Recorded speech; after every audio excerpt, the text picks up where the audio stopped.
ما ز دست یکدیگر غم زده ایم، عطر خوب بر تن خود کم زده ایم.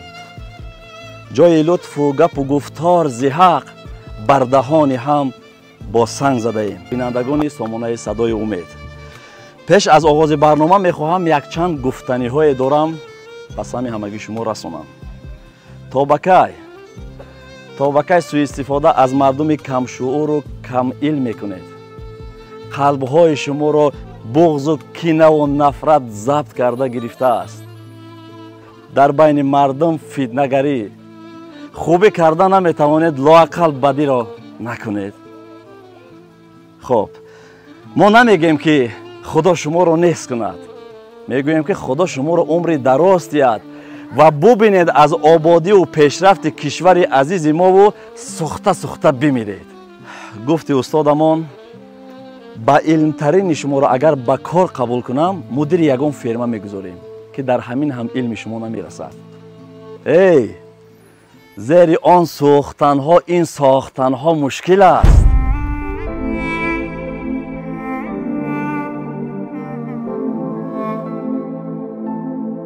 با دستور و سپارش های پیشوای معظم ملت برای سازندگی و آبادکاری کشور، من همچون یک شهروند جوان نوبسته در کدام کسب قرار داشتنم خدمت خود را بهر وطن و ملت خود خواهم رسانید. شهر کلاب، محله کهنه شهر 2، با دستگیری یکی از صاحبکاران وطن دوست و ملت دوست و آبادکار عبدالرحیم کلابی، یک چاه عمودی با چقری 130 متر برآورده به استفاده دادیم. زیر پرتو انسان دوستانه پیشوای معظم ملت همه کسا به پیش. شما مردم شهر باستانی کلاب به همه چیز قادر هستید، همه از نوته همه چیز میبراید. احسن به صاحبکاران شهر باستانی کلاب، علاقه بیدار شدن، ننگ و ناموس دارند و آن روزهای سخت و سنگینی که شما در پهلوی من ایستاده من را دستگیری کردید، اگر شما نمی کردید ما این روز به این روز شادی نمی رسید. دوباره می سازمت وطن،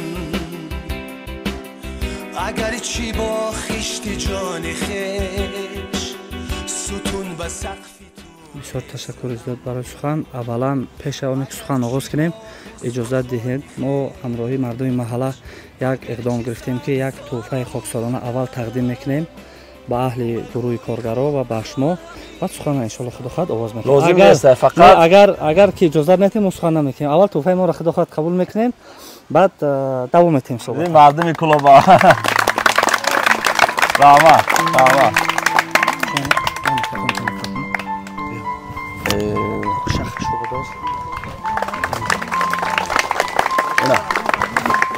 اینا بیام شبان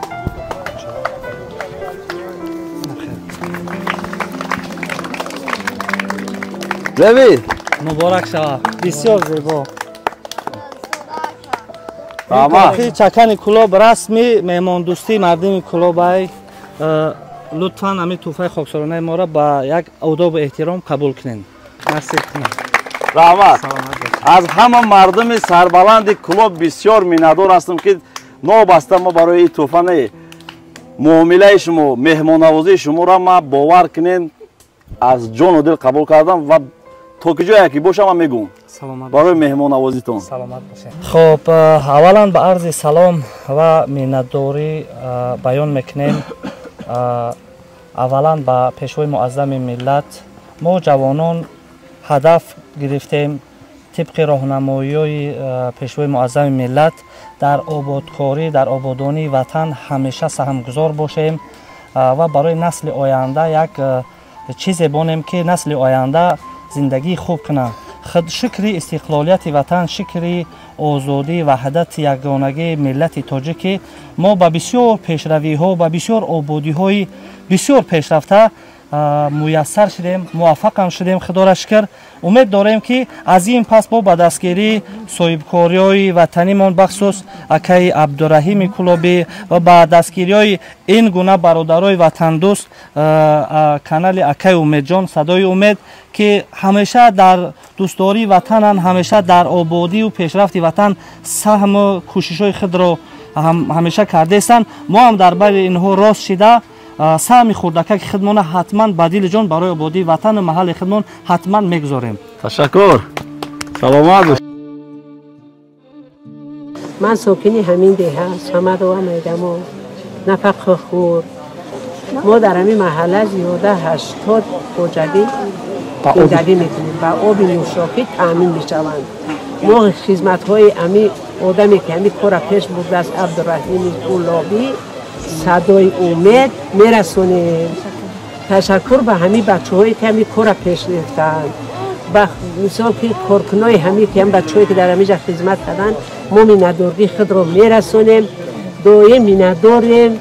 البته را که این کاری رو دستی بخیر در تمام همین بوشه و مکانی همین مملکت میرسه به هر کاری بهتره پیش رفتن. پروردگار کریم بچه عمر دراز مثال خانه و در آباد فرزندهای صالحه نصیبت بگردانه خورد نکنه بچه.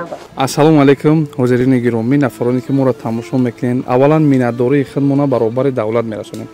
баъдан ба мақомотони дахлдор ва соҳибкори ватанӣ ва баъдан акаи садои умед. бародари гиромӣ бениҳоят заҳмат кашидан, меҳнат кардан дар маҳаллае ки тақрибан 40 сол об набуд. орзуи деринаи занони пиронсол буд, модарони мо буд, ами оброрӣ буд, об биромад ва орзу амалӣ гашт. миннатдоригии хешмона ба шумо баробари давлат ба ҳар як нафаре ки саҳми худшона гузоштанд мерасонем. ба соҳибкори ватанӣ акаи раҳими кулобӣ, акаи абдураҳими кулобӣ миннатдории хешро мерасонем. бародари гироми қадр, мо ки шуморо надидем, не ки ҳатман дуогӯи шумо ва дуогӯи инами бародаро ҳастем. ассалому алайкум ҳамватанони азиз. мо миннатдоригии худро ба ҳамин ҷавони нозанине ки дар ҳамин маҳаллаи мо баровардааст саҳми худшона гузаронда шодию ғурури кӯдак санги ҳамин гузара мо имрӯз дидем.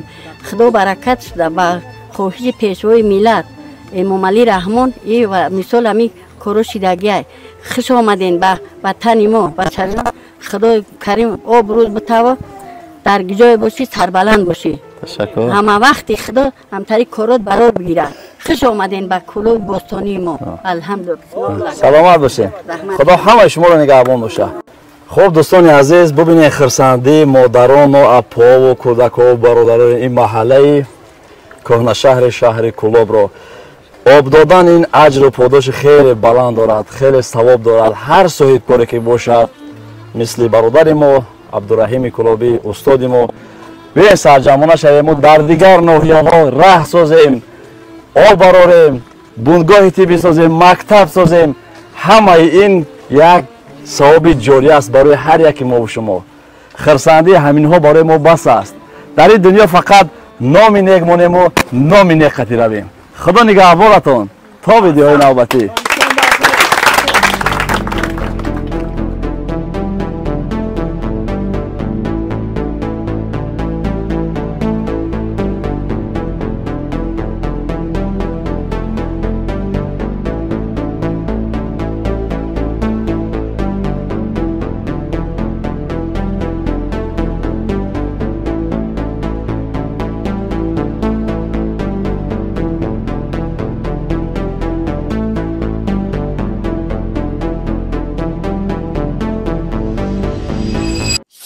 این بوی سرپیاز میکده. نگاه از چسناک گل علایی و یک نمود روغن طبیعی برای اون نفرهایی که موی سرهاشون هر جا کلایکو انمی استفاده بوده میشه.